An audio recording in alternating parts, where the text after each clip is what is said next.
Hello friends, मैं मनीषा और आज मैं कक्षा 10 का गणित का पहला अध्याय वास्तविक संख्याओं के बारे में बताऊंगी। तो वास्तविक संख्याओं को जानने के लिए सबसे पहले हमें जानना होगा प्राकृतिक संख्याओं के बारे में। तो सबसे पहले प्राकृतिक संख्याओं के बारे में जानते हैं। तो प्राकृतिक संख्याएं 1, 2, 3, 4, 5 डॉट डॉट डॉट अनंत तक। तो ये होती है हमारी प्राकृतिक संख्याएं। तो प्राकृतिक संख्याओं को हम 1 से शुरू करते हैं और प्राकृतिक संख्याएं इसे इसलिए कहते हैं ताकि जो चीजें प्राकृतिक में विद्यमान है इन्हें हम गिन सकते हैं। और यदि प्राकृतिक संख्याओं में हम 0 से शुरू करते हैं, इनको हम 0 से शुरू कर दें तो ये हमारी बन जाती है पूर्ण संख्याएं। तो पूर्ण संख्याओं को हम लिख सकते हैं 0, 1, 2, 3, 4 डॉट डॉट डॉट अनंत तक। तो ये भी हमारा 0 से शुरू होकर अनंत तक चला जाता है। अब हम बात करते हैं पूर्णांक के बारे में। तो यदि हम 0 को बीच में रखकर इनके दाएं तरफ धन वाली संख्याओं को लिखते हैं, जैसे धन 1, धन 2, धन 3, धन 4 अनंत तक। और 0 के बाईं तरफ माइनस वाली संख्याओं को लिखते हैं, जैसे -1, -2, -3 ऐसे करके अनंत तक। तो इन संख्याओं को हम कहते हैं पूर्णांक।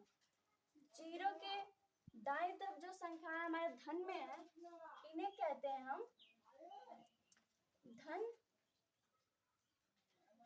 पूर्णांक।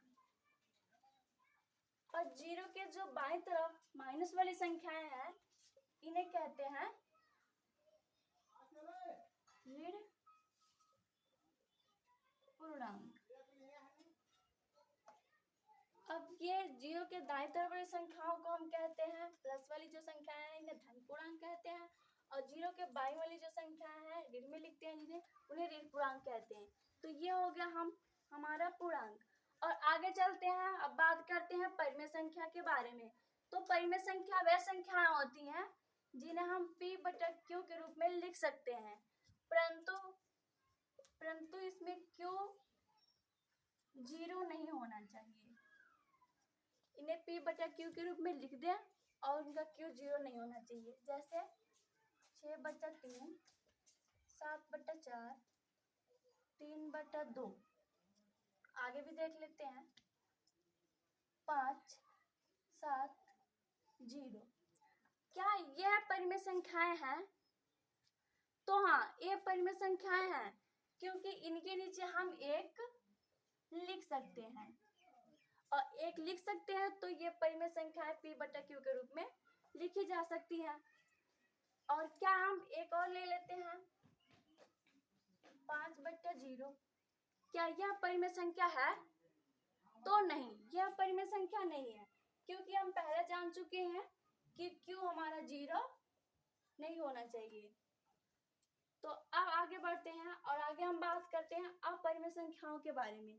तो अपरिमेय संख्याएं उन संख्याओं को कहते हैं जिन्हें p/q के रूप में